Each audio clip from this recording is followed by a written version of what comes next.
endiguer l'immigration clandestine. Par contre, à aucun moment pour le moment, il n'a abordé la question de la suppression de la carte de séjour territorialisée. Pourtant, c'est la demande majeure des collectifs, des forces vives, de la population ici à Mayotte. Gérald Darmanin qui va s'approcher de nous dans quelques instants. Vous allez pouvoir l'entendre et l'écouter donc pour une première prise de parole dès son arrivée à Mayotte.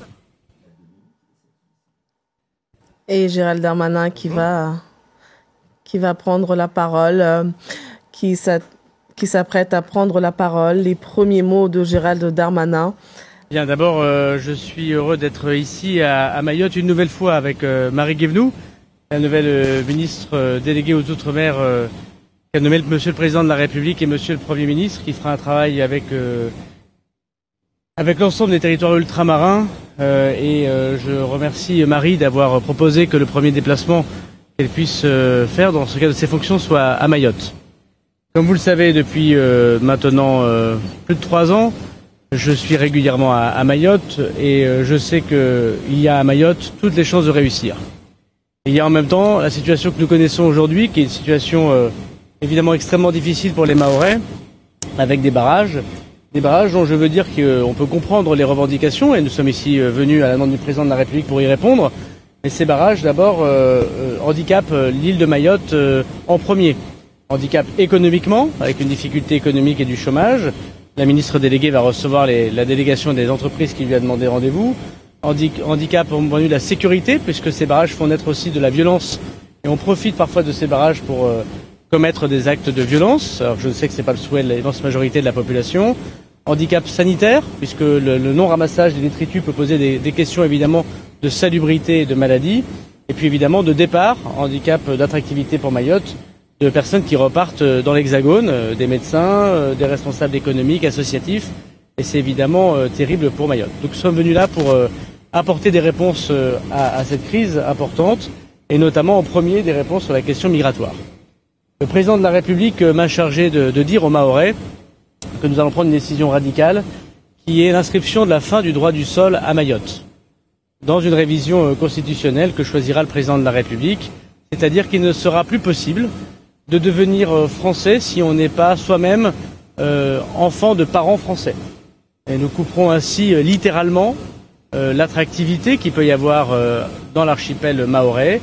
Il ne sera donc plus possible de pouvoir venir à Mayotte de façon irrégulière ou régulière, de mettre un enfant au monde ici et d'espérer devenir français de cette façon.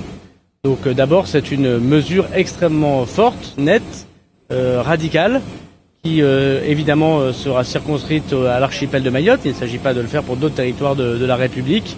Et ce sera l'objet de la révision constitutionnelle que précisera le président de la République. Deuxièmement, vous avez vu que la loi immigration a beaucoup durci les conditions de regroupement familial à Mayotte. Ça n'a pas été dit. D'ailleurs, je constate que tous les parlementaires mahorais n'ont pas voté la loi immigration. Je le regrette profondément. Pourtant, aujourd'hui, vous avez un changement radical également pour pouvoir faire venir sa famille lorsque vous êtes un étranger régulier sur le territoire national, puisqu'auparavant, il fallait avoir une présence de 18 mois sur le territoire national et un titre de séjour d'1 an pour pouvoir faire venir sa famille. C'était une des raisons pour lesquelles il y avait aussi cette immigration importante à Mayotte et qui dérègle les services publics et qui est l'objet de la revendication des Mahorais. Nous sommes passés de 18 mois à 3 ans. Il faut 3 ans de résidence désormais. Il faut avoir un titre de séjour d'au moins 5 ans. C'est-à-dire que nous allons diviser par 5, sans doute, le nombre de regroupements familial à Mayotte. Et nous nous en réjouissons. Et la loi est d'application immédiate. C'est ce que je suis venu dire au service de l'État sous l'autorité de Monsieur le Préfet, que je remercie pour son travail. Et troisièmement, puisque nous allons mettre fin au droit du sol, et que par ailleurs nous avons changé drastiquement les mesures qui visent soit au groupement familial, soit au titre de séjour. En effet, nous allons nous donner jusqu'à la prochaine loi Mayotte, que va préciser la ministre déléguée, pour mettre fin au visa territorialisé, puisque nous aurons beaucoup moins de titres de séjour et que nous aurons plus la possibilité d'être français lorsque l'on vient à Mayotte de façon régulière ou irrégulière. Ces visas territorialisés n'ont plus lieu d'être. Et en effet, Mayotte, qui est un territoire commun à l'ensemble de la République, n'a plus à connaître cette situation. Il faut que nous fassions les choses dans l'ordre, dans les semaines qui viennent. D'abord, la ministre va le préciser, le projet de loi Mayotte qui pourra contenir les mesures législatives que je viens d'annoncer à la demande du président de la République et du Premier ministre.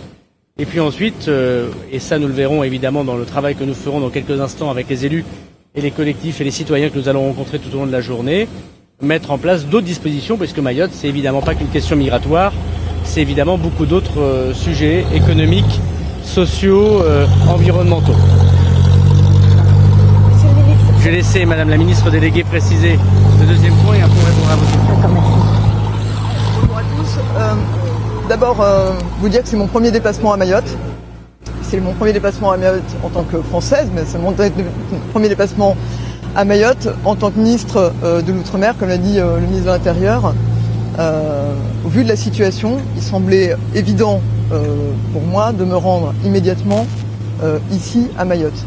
Je vais rappeler quelque chose qui est une évidence pour les Mahorais. Mayotte, c'est la France. Ce qui se passe ici concerne toute la République. Et c'est bien ce que nous sommes venus dire aujourd'hui aussi. La situation, le ministre l'a dit, des barrages paralyse l'île. C'est-à-dire que dans une situation qui est extrêmement difficile, où l'île connaît des difficultés très fortes, les barrages viennent démultiplier ces difficultés. L'activité économique est au ralenti, pour pas dire pire, avec des craintes sur des reprises d'activité. La situation sanitaire peut commencer à être préoccupante. Les enfants ne vont plus du tout à l'école. Donc au fond, ce que nous sommes venus aussi dire, c'est que le ministre de l'Intérieur prend des engagements très forts, que je vais avoir à charge de délivrer et de délivrer rapidement. Je prends l'engagement de faire en sorte qu'un projet de loi d'urgence pour Mayotte, qui sera basé sur le travail qui a été fait par les élus et qui n'occultera aucun sujet. Les questions d'immigration que vient de développer le ministre de l'Intérieur, les questions de convergence sociale et les questions d'économie sociale, d'infrastructures aussi essentielles pour l'île. Aucun de ces points ne sera occulté et nous travaillerons en concertation avec les élus, les acteurs économiques et, de manière générale, la population. Et enfin, pour ce projet de loi qu'on souhaite pouvoir présenter au Conseil des ministres avant l'été, je reviendrai dans un mois ici à Mayotte pour m'assurer que l'ensemble des dispositions annoncées par le ministre de l'Intérieur et que le travail qui se fait autour de ce projet de loi d'urgence soit dans le bon ordre. Monsieur le ministre, j'arrive de la commune de Koungou, je traversais Magicabo. C'est une zone sinistrée bien avant les blocages par les collectifs. On reçoit des cailloux, on reçoit se matraquer à barre de fer. Ce vendredi soir, le DGS de la commune de Koungou a été agressé très violemment. Les habitants demandent davantage même de protection que d'interpellation. Qu'est-ce que vous leur répondez? D'abord, je suis venu pour établir la paix publique à Mayotte avec Madame la ministre déléguée. Je pense que vous avez vu que ma main n'avait pas tremblé lorsqu'il a fallu mettre en place l'opération Mambouchou, qui a permis l'interpellation de 60 chefs de bande. Et je remarque d'ailleurs qu'il y a quelques mois, l'ensemble des élus, l'ensemble de la population applaudissait l'État, applaudissait les forces de l'ordre, applaudissait la fermeté d'une opération que personne n'avait jamais fait sur le sol de la République. Je rappelle qu'il y a à Mayotte plus de policiers et de gendarmes qu'il n'y en a à Marseille, à Lille et à Lyon réunis. C'est bien qu'il s'agit d'une situation qui est particulière et les barrages ne permettent pas souvent aux forces de l'ordre d'intervenir. Et je constate tous les jours le fait que des policiers ne peuvent pas rejoindre le commissariat de Mamoudzou ou des gendarmes leur brigade parce qu'ils sont empêchés eux-mêmes par des barrages. Donc d'abord, si vous voulez la sécurité, il faut lever ces barrages et permettre à la police et à la gendarmerie d'intervenir.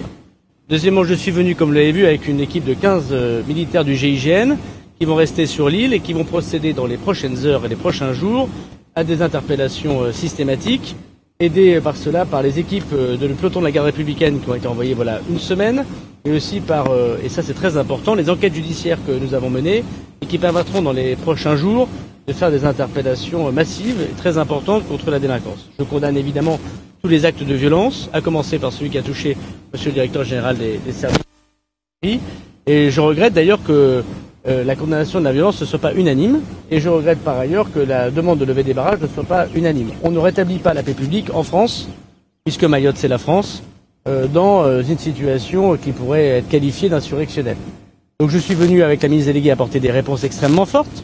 Je pense que chacun mesure ici l'histoire très importantes et des réponses extrêmement fortes, institutionnelles, que la fin du droit du sol sur un territoire de la République. Il a été demandé depuis longtemps par un président. Le président de la République prend des mesures extrêmement courageuses.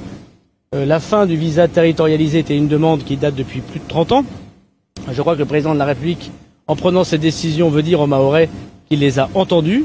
Il est évident qu'après cette journée où nous rencontrerons l'ensemble des acteurs, nous rétablirons la paix publique sur l'île et qu'il n'y aura plus raison de tenir en effet des barrages qui empêchent les forces de l'ordre et les forces de secours aussi d'intervenir.